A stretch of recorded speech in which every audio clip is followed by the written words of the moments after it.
And joining us now, Democratic Senator Chris Coons of Delaware. He is a member of the Foreign Relations Committee. It's good to have you on. Thanks so much for being with us, Senator. We just heard Richard Engel correctly say we have three actors right now that we have to deal with: Hamas, Hezbollah, and Iran. And yet, that's three heads of the same body, which starts in Tehran. What can the United States do moving forward to put more pressure on Iran or turn the screws more on Iran so they're not able to continue funding terrorism at the levels they funded it over the past several years?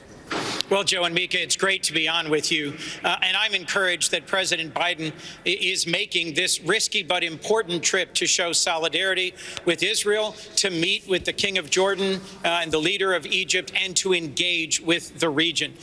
10 days ago, as we all know, the world woke up to horrific attacks, a massacre by Hamas terrorists of 1,300 Israeli civilians, which included 30 Americans. This is a moment when we need a president leading on the world stage with decades of experience, a seasoned leader like President Biden who understands these complex regional dynamics. We can and should strengthen and continue the engagement with other regional actors like Saudi Arabia, like Egypt, like Jordan, who are already at peace with Israel or willing to consider making peace with Israel, to strengthen Israel's security in the region and to strengthen Israel and the region's ability to deter and push back on Iran. We in the Senate should promptly take up additional measures to sanction Iran, to confirm ambassadors. We lack ambassadors to most of the critical countries in the region: Israel, Egypt, and a half dozen others. And to make sure that we're showing here in Congress the sort of solid bipartisan support that Israel deserves and needs in this moment. Senator, good morning. As Israel prepares what is expected to be a massive ground invasion in response to those terrorist attacks on October 7th, what is your sense of the responsibility of Israel and perhaps the United States and the president this week to lean on the prime minister on the humanitarian crisis unfolding inside of Gaza? That is to say, to get civilians, women, children, and other people not affiliated with Hamas out of harm's way before that happens. And if so, how do you do it? And how important is Egypt? Egypt is critical, and that's why Secretary Blinken has been traveling throughout the region, tirelessly engaging with Egyptian leadership, Israeli leadership, and other regional Arab state leaders, because we also are concerned about the humanitarian consequences in Gaza. There is no country in the region volunteering to take Gazan refugees, Palestinian refugees from Gaza. But we are trying to negotiate getting humanitarian aid into Gaza, getting the water and electricity turned back on. This is a very difficult operating environment for the Israeli Defense Forces. Their effort to go into Gaza, to root out Hamas, is going to be undertaken in what is a very difficult tactical situation, both from a military perspective and a humanitarian perspective. And it's my hope that the negotiations that Secretary Blinken has been leading, now that President Biden is soon on his way, will lead to some engagement by Egypt to allow humanitarian relief in through the southern end of Gaza.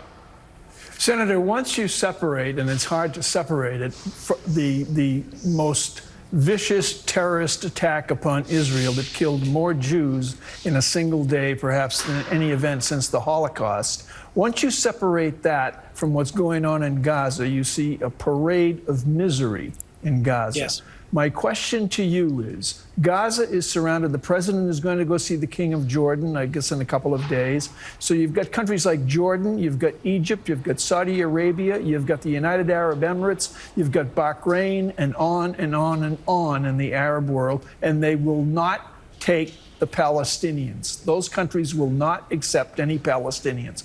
Why is that?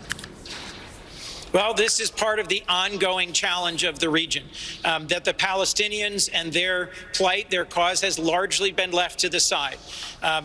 Bibi Netanyahu, Prime Minister of Israel, has been doing things in recent years to change facts on the ground in a way that makes a two-state solution harder and harder to imagine.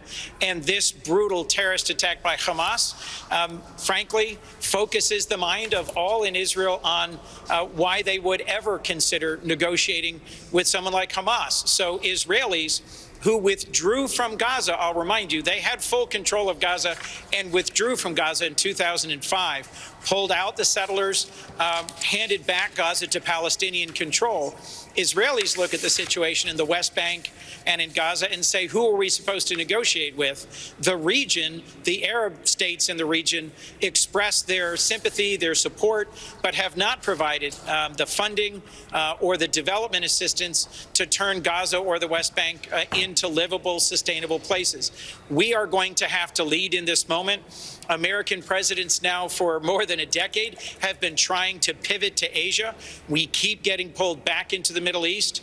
As this ground offensive begins, assuming it does soon in Gaza, I'm hoping our president, our Secretary of State, and many of us here in the Senate will be asking the question, what comes after?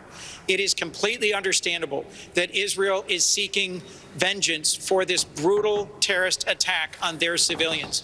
But it is also, from our own experience in Afghanistan, a question we have to ask. What comes next? How is there any path towards both justice for the victims of terrorism and peace between Israelis and Palestinians? And we must promptly begin trying to prepare the grounds for some future path in which we can imagine some peaceful resolution to all this on the far side of this terrible conflict. Democratic Senator Chris Coons of Delaware, thank you very much for coming on this morning. As Israel prepares